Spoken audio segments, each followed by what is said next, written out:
If you visit Pier 13 at the Canton Marine Terminal in Baltimore, Maryland, you will find two very different historic cargo ships. One is the SS John W. Brown, one of nearly 3,000 cheap, quick-to-produce Liberty ships built to haul cargo during the Second World War. The other, by contrast, is one of a kind. With a gleaming white hull and sleek futuristic lines, she looks more like a luxury yacht than a cargo ship. But she was, and so much more. For 60 years ago, this glittering monument to mid-century modernism made history by becoming the first civilian ship to set sail under nuclear power. For over a decade, this cutting-edge ship sailed the world's oceans, serving as a glittering symbol and global ambassador of the post-war dream of peace and prosperity through technology. She would, it was hoped, be the first of many, ushering in a bright new future. But it was not to be. Though she performed her mission well, shifting politics and public sentiment condemned her to be both the first and the last of her kind, and today she survives as a lonely relic of this hopeful and optimistic period of human history. This is the story of the nuclear ship Savannah, the atomic age's ship of dreams.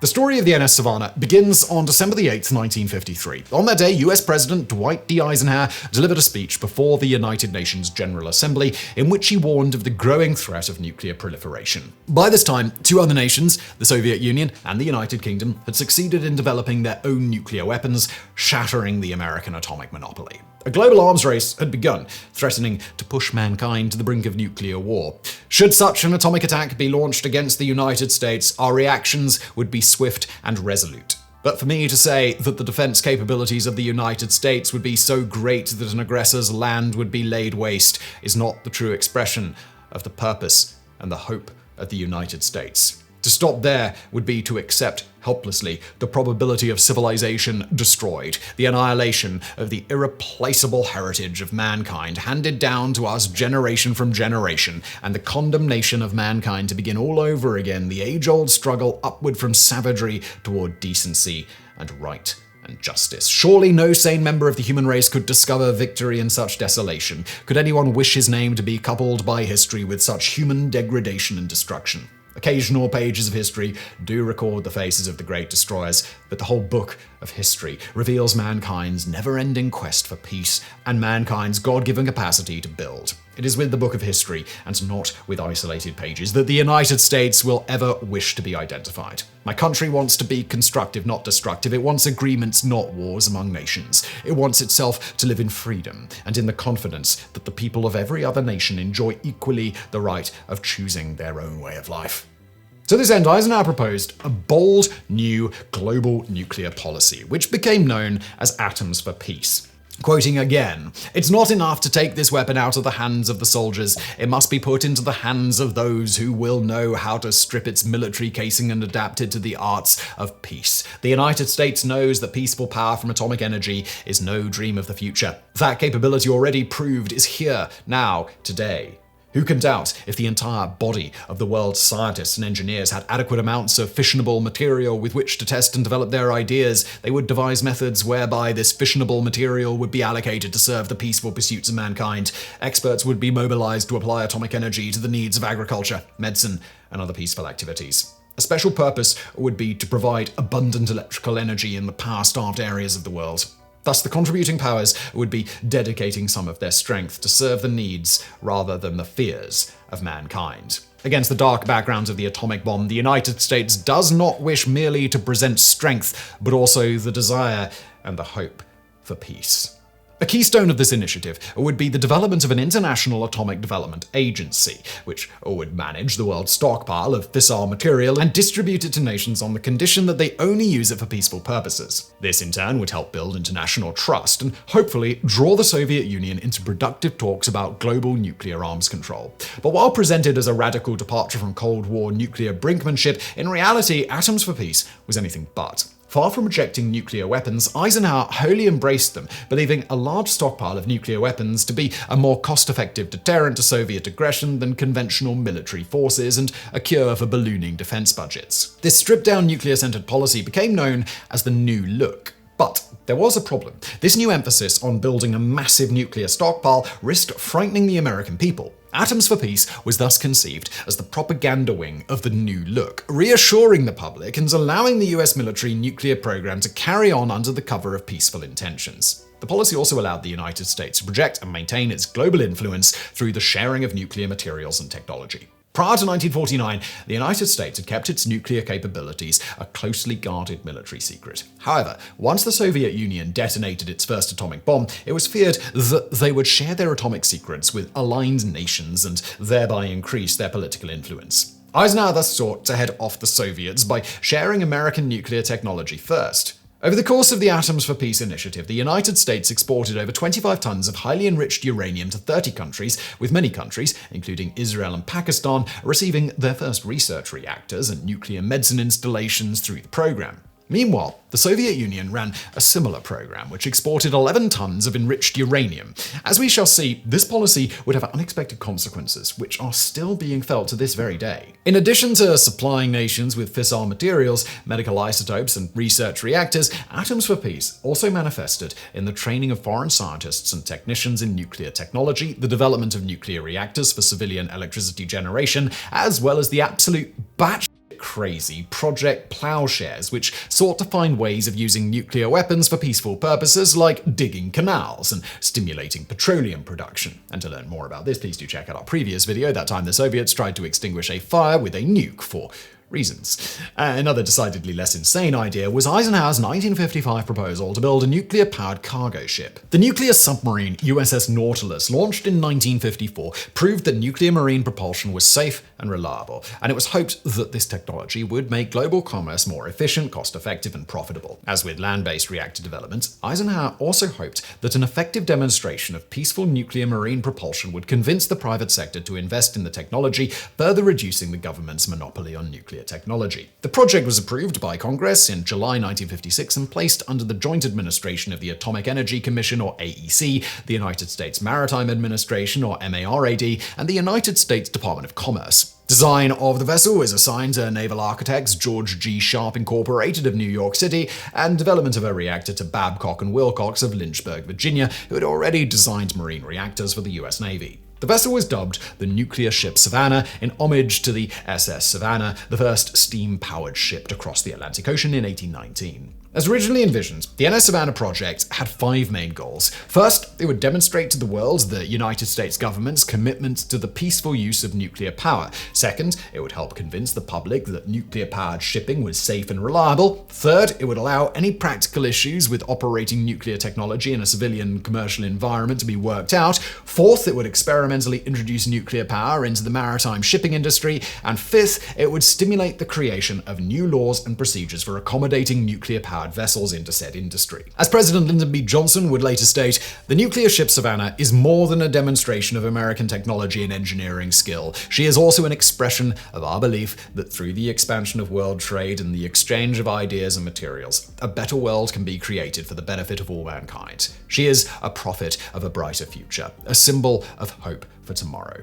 As her brave and tiny namesake was almost 150 years ago, the Savannah is a true pioneer, carrying swiftly across the 7 seas, proof that the mighty power which propels her, the atom, can help all men to enter a new era of peace, prosperity, and progress. However, Savannah's unusual status as both technology demonstrator and global ambassador for peaceful nuclear power posed unique challenges for its designers. By the time the project was approved, the ship's mandate had changed from simple bulk cargo carrier to combination freighter and ocean liner capable of carrying VIP passengers in style and luxury.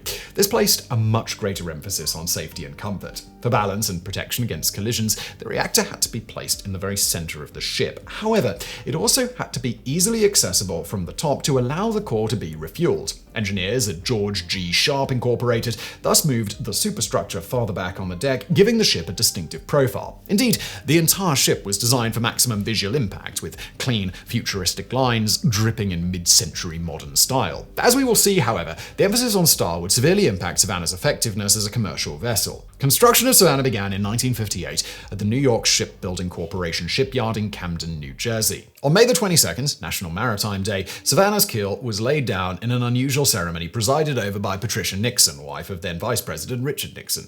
As a large crowd looked on, Mrs. Nixon waved a special atomic wand containing a small amount of radioactive material, triggering a Geiger counter. This, in turn, signaled a crane operator to swing the first keel section into position. The same atomic wand had been used by President Eisenhower on September 6, 1954, to initiate the groundbreaking of the Shipping Port Atomic Power Station in Beaver County, Pennsylvania, another Atoms for Peace project, and the world's first full-scale nuclear power plant devoted entirely to peacetime uses. Construction of the hull was completed in a little over a year, Savannah being launched and christened by First Lady Mamie Eisenhower on the 21st of July 1959. Fitting out, including reactor installation, fueling, and initial sea trials, took another 2.5 years. The completed ship was a marvel of mid-century engineering and design. Measuring 182 meters long with a beam of 24 meters and a loaded displacement of 19,800 tons, Savannah was powered by a Babcock & Wilcox pressurized water reactor driving twin de Laval steam turbines with a maximum power output of 20,000 shaft horsepower or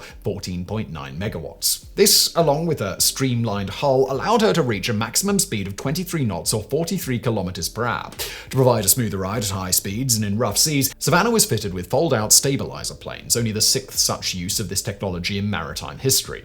The ship also featured a 750 horsepower or 560 kilowatt electric motor geared to the high-pressure steam turbine. Powered by a pair of emergency diesel generators, this provided the ship with rudimentary propulsion in case of a reactor shutdown. Though it was originally intended to simply copy the reactor used aboard the USS Nautilus, Babcock & Wilcox ultimately chose to design a brand new reactor to civilian specifications. The finalized reactor was fueled by 312 kilograms of low-enriched uranium oxide, enough to power the ship for 3.5 years or 480,000 kilometers. That's 14 times the circumference of the Earth without refueling. 21 neutron-absorbing control rods arranged between the fuel elements could be raised and lowered to control the rate of the nuclear chain reaction. In an emergency, these rods could be lowered in 1.6 seconds to shut down or scram the reactor. A separate system allowed neutron-absorbing boron to be dumped into the core, but this option was reserved for dire emergencies only, as the core would have to be completely dismantled and cleaned out to get the reactor working again. To protect against collisions and prevent radiation leakage, the reactor was surrounded by an elaborate containment vessel measuring 10 meters in diameter and 15 meters tall and composed of nearly 2 meters of steel, polyethylene, lead, concrete, and redwood planks. Radioactive wastewater was collected in a 38,000-liter storage tank, which, when full, could be pumped out by a special unpowered tender barge called the Nuclear Servicing Vessel, or NSV Atomic Servant. Also featuring a lead-lined storage pit for reactor refueling operations, the Atomic Servant could be made available anywhere in the world.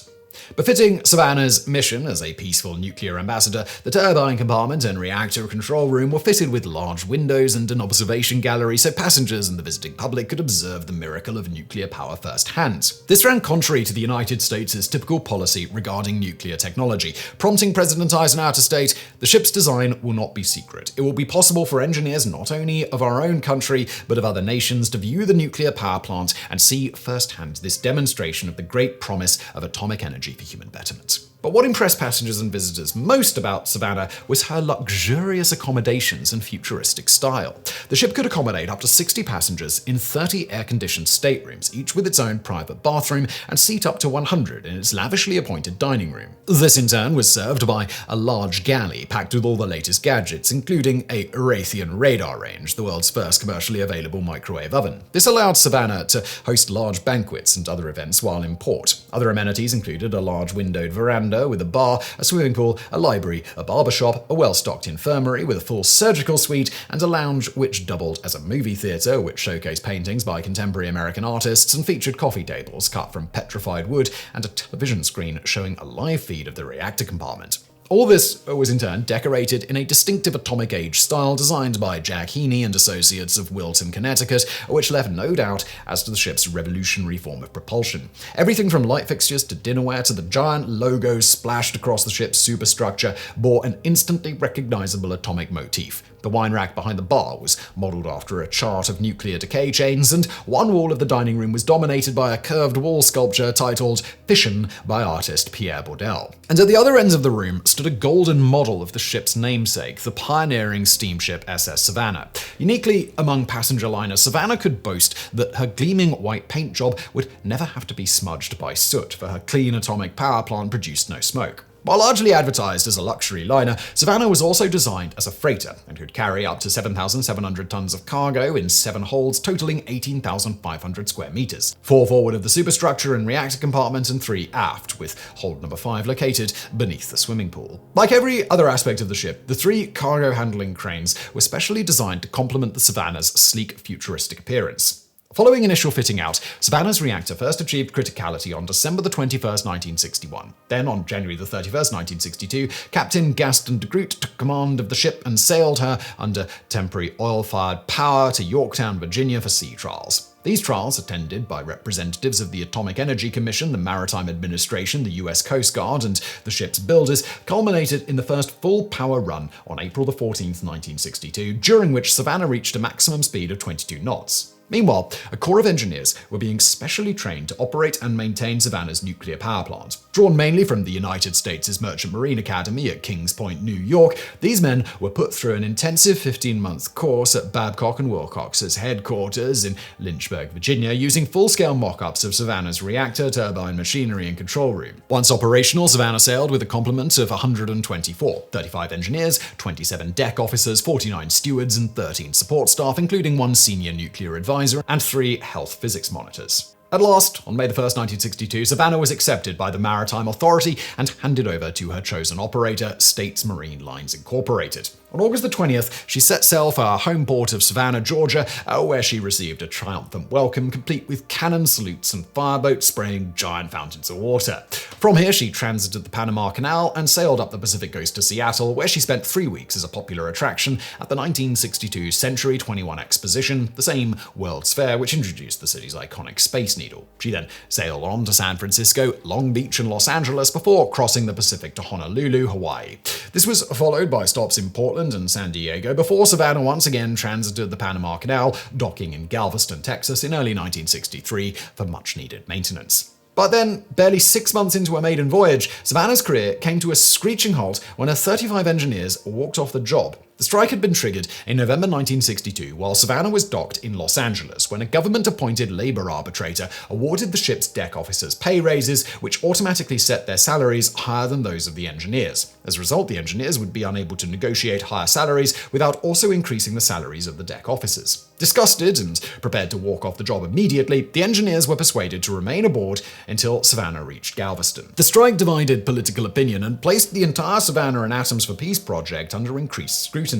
Congressman Herbert C. Bonner of North Carolina called the affair a national disgrace, while Congressman Herbert, Secretary of Commerce Luther H. Hodges, painted the engineers as entitled prima donnas, pointing to their enviable salaries of $14,000 to $22,000. That's the equivalent of $140,000 to $220,000 today. Quoting him, "The affair has a strange Alice in Wonderland character that the average American would find hard to believe. These youngsters have put their petty pride and their concern for wage status ahead of any concern for the public interest." Meanwhile, Jesse M. Calhoun, president of Marine Engineers Beneficial Association, defended the engineers, seeing the strike as symptomatic of deeper problems with the Savannah project, quoting him, "This whole affair is a disgrace, all right, just as Congressman Bonner says, but not for the reasons he thinks. The real disgrace is that the Savannah, nearly 4 years after its launching, has made only one trip, from the East Coast to the West Coast and back to Galveston. The real disgrace is that the Savannah, far from being a superb example of advanced maritime technology, is not even a first-rate modern ship." As for the engineers themselves, they maintained that the strike had far less to do with money than with the overall state of affairs and work culture on board Savannah. As one senior engineer revealed, "We all felt very proud and lucky to be in on the ground floor of the new era of nuclear shipping. Many of us had been chief engineers on other ships. A few had even done nuclear engineering before we joined the Savannah program. We were appalled at the limited knowledge of the instructors who were supposed to be qualifying us for jobs we already knew more about than they did. More important was the way we felt about the ship itself. We made suggestions for improving the reactor and especially the standard ship equipment. All we got for our pains was resentment. Even when the shipyard agreed with the suggestion, it would soon disappear in a snarl of red tape, and that would be the last we'd hear of it. We lost some of our brightest recruits in those early days.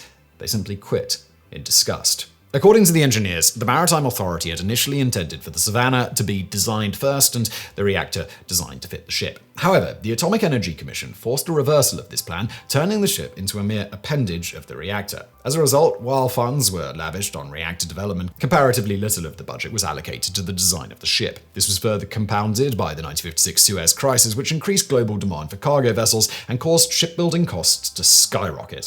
Furthermore, the Soviet Union's announcement that they were building their own nuclear-powered civilian ship, the icebreaker Lenin, placed increased pressure on George G. Sharp Incorporated to finish the Savannah first. All this resulted in a ship that, while outwardly impressive, was riddled with serious flaws. As another engineer put it, the Savannah is like a man who has a bright smile and a great coat of suntan. He looks healthy and vigorous. Then you talk to his doctor and find out that he has diabetes, high blood pressure, and a stomach ulcer. That's the way it is with the ship. She looks beautiful on the outside, but inside she's full of substandard and obsolete equipment that keeps breaking down.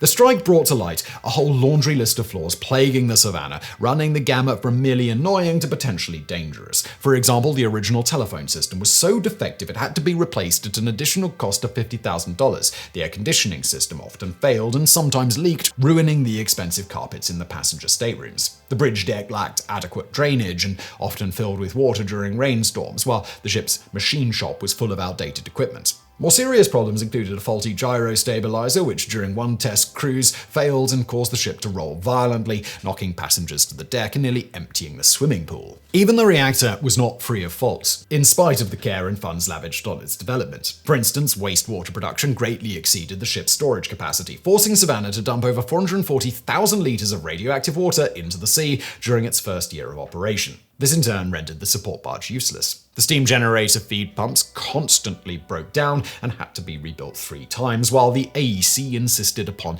the installation of 2 auxiliary boilers as a safety feature. However, these boilers proved inadequate for the task, with one of them even exploding while the ship was underway. Thankfully, nobody was hurt, but the most serious flaw of all was the hydraulic system for raising and lowering the control rods, which could leak and catch fire while the reactor was powered up. This forced the builders to install a complicated and expensive system to keep the containment vessel flooded with 3,500 cubic meters of nitrogen and prevent fires from breaking out. This further complicated operations, as all that nitrogen had to be pumped out before anyone could enter the containment vessel to perform maintenance. Several of these problems made themselves apparent during the Savannah's maiden voyage. While sailing from Yorktown, Virginia to Savannah, Georgia, a sensor error caused the reactor to automatically scram. This, in turn, caused the air conditioning system to fail and the temperature in the staterooms to soar. With only a small electric motor for emergency propulsion, the crew raised a pair of black balls on the ship's mast, the universal maritime signal for "We are out of command, we have no power, keep clear of us." After 2 frantic hours, the reactor was finally restarted and Savannah belatedly steamed into its home port. Ironically, in spite of all of these cut corners, Savannah did not even succeed in beating its Soviet counterpart to sea. Lenin was launched in 1957 and entered service in 1959, a full 3 years ahead of Savannah.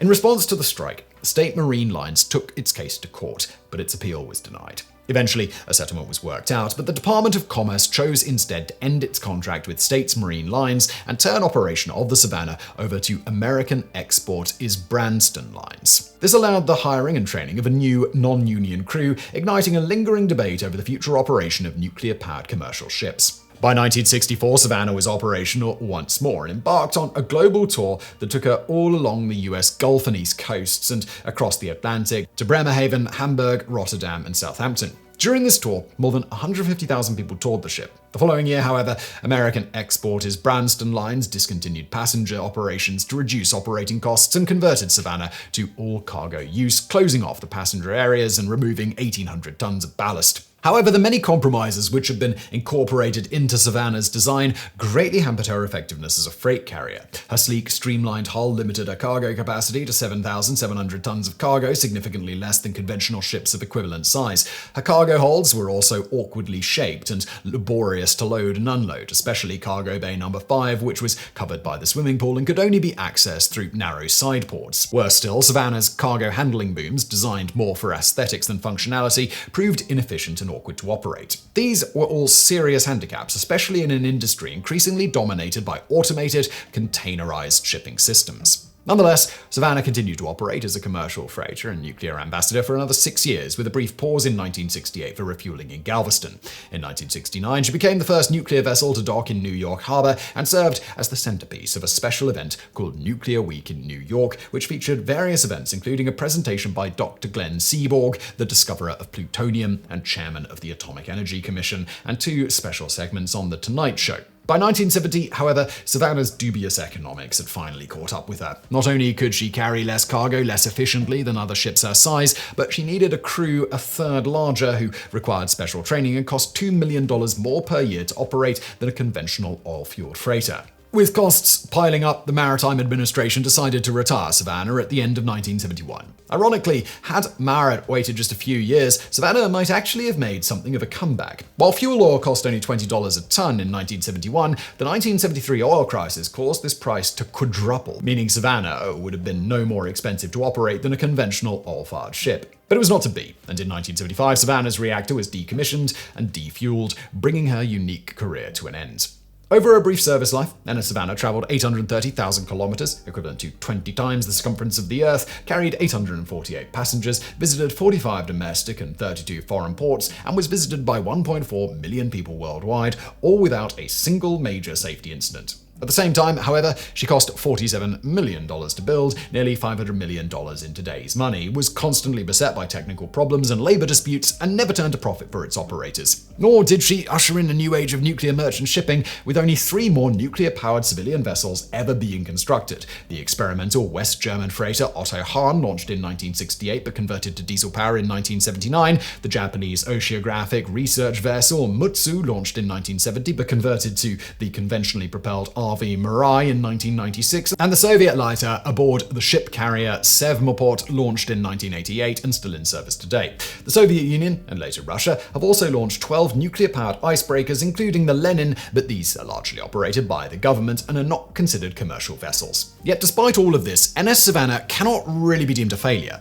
After all, her designers never really intended for her to be commercially competitive. From the outset, her mission was to demonstrate the feasibility and safety of commercial maritime nuclear propulsion and to serve as a global ambassador for the Atoms for Peace initiative, roles she performed with admirable success. In this sense, she was very much like her namesake, the SS Savannah, which, despite the technological advancement she represented, never succeeded in turning a profit. Her primitive steam engine consumed so much wood that there was barely any space left aboard for cargo. That NS Savannah failed to turn a profit or launch a new industry has more to do with external economic factors and administrative errors than any flaw in the Savannah's technical design. As former Marid inspection officer Robert J. Bosnack stated, the Savannah performed well from an operational point of view, but in my opinion, her designers condemned her to a short life by a hybrid design as a passenger cargo vessel. Neither function of the ship proved to be economically viable, and MARAD, the Maritime Association, chose not to spend additional monies to convert her to an all-cargo or an all-passenger vessel, but instead removed her from service. I regret that this happened. Indeed, Savannah was arguably among the most successful aspects of the entire Atoms for Peace program, whose overall results were largely mixed. For while the program succeeded in creating a commercial nuclear industry, failure to invest long-term in reactor design, improvements, and maintenance led to industry stagnation and public disillusionment with nuclear power, especially following high-profile accidents like 3 Mile Island, Chernobyl, and Fukushima. And while dozens of countries benefited greatly from American assistance with research reactors and nuclear medicine, in a few cases, the program encouraged the very nuclear proliferation it was designed to curtail. For example, the nuclear weapons programs of India and Pakistan, which achieved their first successful detonations in 1974 and 1998 respectively, were greatly accelerated by technical and material assistance provided through Atoms for Peace. Following her decommissioning, Savannah was acquired by her namesake city and home port, with plans to convert her into a floating hotel, though investors never materialized. After briefly being stored in Galveston in 1981, the ship was acquired by the Patriots Point Naval and Maritime Museum in Mount Pleasant, South Carolina, who opened her up for public tours. She was placed on the National Register of Historic Places in 1982, declared a mechanical engineering landmark in 1983, and named both a nuclear engineering landmark and a national historic landmark in 1991,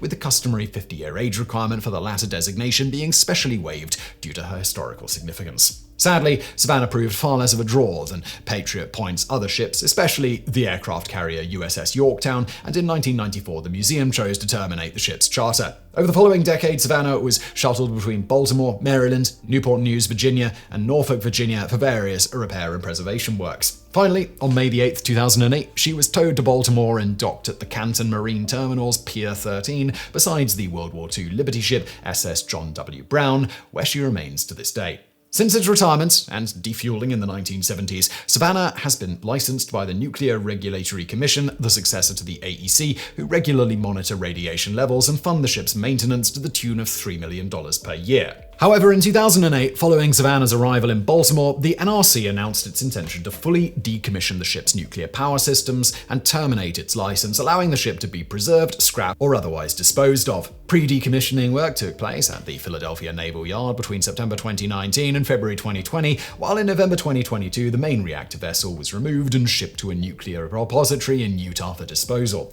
Remaining areas of radioactive contamination are gradually being cleaned up, with full decommissioning to be completed no later than 2031. Once that happens, the ship's ultimate fate will be up in the air. While the hope is to convert the ship into a museum or other public attraction, no investors have yet materialized. If no funds can be secured, there is a real possibility that NS Savannah may wind up in the shipbreaker's yard. In the meantime, the ship remains in a state of limbo, diligently maintained by a dedicated group of volunteers and occasionally opened up for tour groups and special events. Time will tell what fate awaits this retro-futuristic gem, a gleaming relic of a more wide-eyed and optimistic age.